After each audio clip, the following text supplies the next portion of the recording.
ஒரு நிமிடம் கண்களை மூடி யோசித்து பாருங்கள். குடும்பம் என்றால் என்னவாக இருக்க வேண்டும்? கொளுத்தும் வெயிலில் நடந்து வரும்போது ஒரு பெரிய ஆலமரம் கிடைத்தால் எப்படி ஒரு குளிர்ச்சியான நிழல் கிடைக்குமோ அதுதான் குடும்பம். வெளி உலகத்தில் 1000 அவமானங்களை சந்தித்தாலும் வீட்டு படியேறினால் நான் இருக்கேன் கவலைப்படாதே என்று அரவணைக்கும் இடம்தான் வீடு. ஆனால் இன்று உங்கள் நிஜ நிலைமை என்ன? அந்த ஆலமரமே உங்கள் மீது அமிலத்தை ஊற்றினால் எப்படி இருக்கும்? அதுதான் உங்களுக்கு நடந்து கொண்டிருக்கிறது.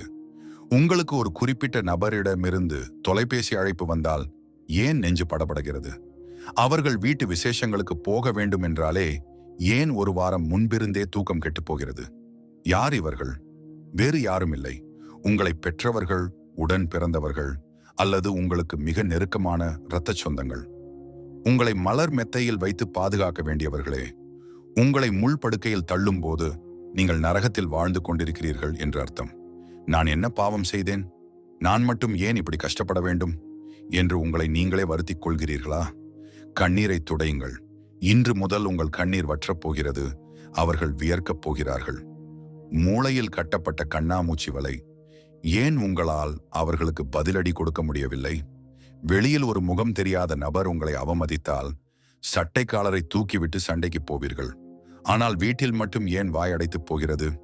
இதற்கு பெயர் உளவியல் சிறை, சைக்கலாஜிக்கல் இம்ப்ரிசன்மெண்ட்.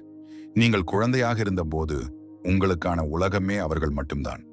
நாங்கள் சொல்வதை கேட்டால் மட்டுமே உனக்கு சாப்பாடு, உனக்கு அன்பு என்று உங்கள் பிஞ்சு மனதில் ஒரு பொய்யான சித்திரத்தை வரைந்து விட்டார்கள். ஒரு கழுகு குஞ்சு சிறு வயதிலேயே முட்டையிலிருந்து தவறி ஒரு கோழி பண்ணையில் விழுந்து விட்டது என்று வைத்துக் கொள்வோம். அந்த கோழிகளோடு சேர்ந்தே வளர்ந்த கழுகு தன்னையும் ஒரு கோழி என்றே நம்பும். வானத்தில் சுதந்திரமாக பறக்க வேண்டிய கழுகு தரையில் கிடக்கும் புழுக்களை கொத்திக் கொண்டு கோழிகளை பார்த்து பயந்து வாழும். ஒரு நாள் அந்த கழுகு வானத்தை பார்த்து பறக்க ஆசைப்படும் போது மற்ற கோழிகள் எல்லாம் சேர்ந்து, உனக்கு அவ்வளவு திமிரா? நீ ஒரு அற்ப பறவை, அமைதியா இங்கேயே கிட என்று கொத்தி அடக்கும். உங்கள் நிலைமையும் இதுதான். நீங்கள் வானத்தை ஆள பிறந்த கழுகு, ஆனால் உங்களை சுற்றியுள்ள நச்சு உறவுகள் உங்களை ஒரு கோழியாகவே நம்ப வைத்திருக்கிறார்கள். தர்க்கம் தற்கொலைக்கு சமம். நீங்கள் பல இரவுகள் விழித்திருந்து ஒரு திட்டம் போடுவீர்கள். நாளைக்கு அவன் இப்படி கேட்டால் நான் பாயிண்டாக பேசுவேன். என் நியாயத்தை ஆணித்தரமாக புரிய வைப்பேன். நான் பட்ட கஷ்டங்களை எல்லாம் எடுத்துச் சொல்வேன்.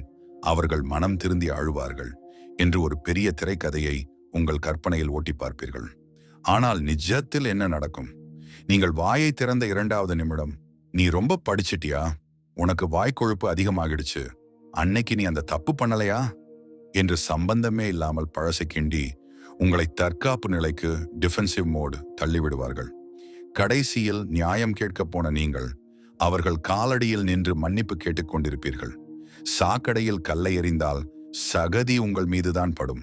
அவர்கள் ஆடும் இந்த விளையாட்டில் நியாயத்திற்கோ உண்மைகளுக்கோ இடமில்லை. இது ஒரு ஈகோ விளையாட்டு. இதில் நீங்கள் வெல்ல ஒரே வழி அந்த விளையாட்டில் பங்கேற்க மறுப்பதுதான். கதிரவேலின் அதிரடி மாற்றம் ஒரு நிஜ உதாரணம். இதை புரிந்து கொள்ள கதிரவேல் என்ற இளைஞனின் கதையை பார்ப்போம். கதிரவேலுக்கு அவன் அப்பாவின் அங்கீகாரம் என்பது உலகத்தையே விலை கொடுத்து வாங்குவது போல. கதிர் என்ன செய்தாலும் அப்பாவிடம் குறை மட்டும்தான் வரும். கதிர் கஷ்டப்பட்டு முதல் முறையாக ஒரு பைக் வாங்கினான். அப்பாவிடம் காட்டினான். அப்பா, இது என்ன கலர்? அசிங்கமா இருக்கு. மைலேஜ் தராத வண்டியை போய் காசு கொடுத்து ஏமாந்து வாங்கிட்டு வந்திருக்க முட்டாள் என்றார். கதிர் உடைந்து போனான். வழக்கமாக கதிர் என்ன செய்வான்? இல்லப்பா, இது நல்ல வண்டி, என் ஃப்ரெண்ட்ஸ் எல்லாம் நல்லா இருக்குன்னு சொன்னாங்க என்று கெஞ்சுவான், அழுவான். அவனது அழுகைதான் அப்பாவுக்கு சந்தோஷம். ஆனால் அன்று கதிர் சாணக்கியனின் வழியை கையில் எடுத்தான். ஒரு செகண்ட் அப்பாவை பார்த்தான், எந்த உணர்ச்சியும் இல்லாமல். ஆமாப்பா, நீங்க சொல்றது 100க்கு 100 உண்மை. ரொம்ப மட்டமான வண்டிதான். சரி, நான் ஒரு ரவுண்ட் போயிட்டு வரேன் என்று சொல்லிவிட்டு சாவியை எடுத்துக்கொண்டு சீட்டி அடித்தபடி பைக்கை ஸ்டார்ட் செய்து கிளம்பிவிட்டான். அப்பாவுக்கு பகீர் என்றது. என்னடா இவன் அழல, நான் திட்டியும் இவன் சந்தோஷமா பாட்டு பாடிட்டு போறான் என்று அப்பாவின் ஈகோ சுக்குநூறாக உடைந்தது. கதிர் அன்றுதான் முதல் முறையாக சுதந்திர காற்றை சுவாசித்தான். கதிர் என்ன செய்தான்? தன் சந்தோஷத்தின் ரிமோட் கண்ட்ரோலை அப்பாவின் கையிலிருந்து பிடுங்கி தன் பாக்கெட்டில் வைத்துக் கொண்டான். இதுதான் உங்களுக்கான மந்திரம், குற்ற உணர்ச்சி எனும் மாயக்கயிறு. நீங்கள் கதிரவேல் மாதிரி மாற ஆரம்பித்தால் அவர்கள் சும்மா இருப்பார்களா? மிகப்பெரிய பிரம்மாஸ்திரத்தை எடுப்பார்கள். அதுதான் குற்ற உணர்ச்சி, கில் ட்ரிப்பிங். ஊரை கூட்டி ஒப்பாரி வைப்பார்கள்.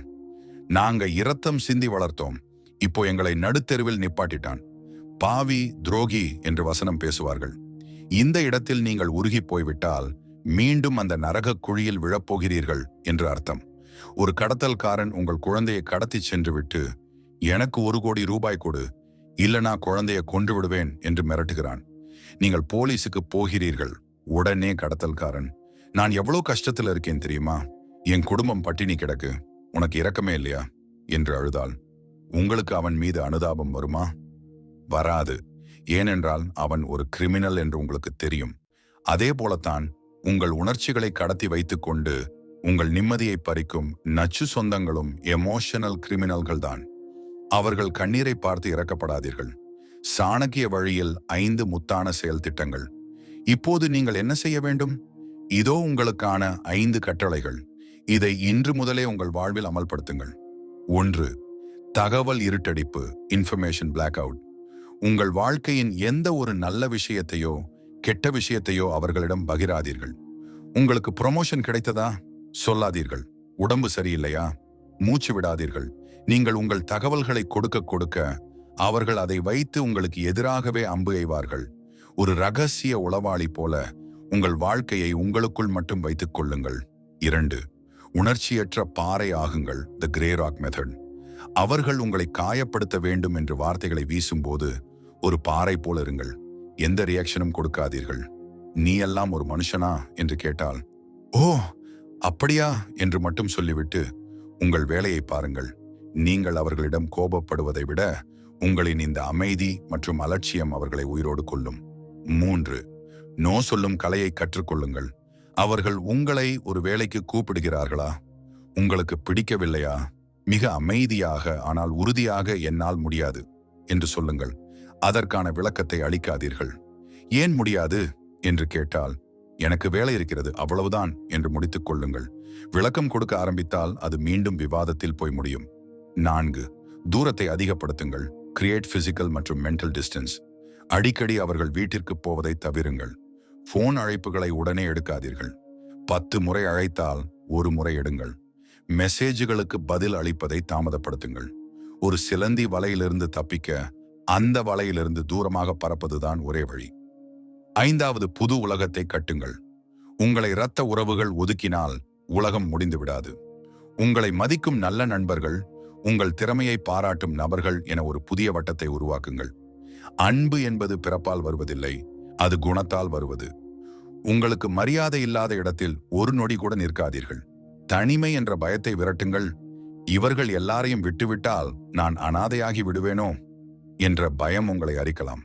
உண்டு தெரிந்து கொள்ளுங்கள், விஷப்பாம்புகளுடன் ஒரு படுக்கையில் படுத்துக்கொண்டு பயந்து பயந்து வாழ்வதை விட ஒரு குடிசையில் தனியாக நிம்மதியாக தூங்குவது எவ்வளவோ மேல்.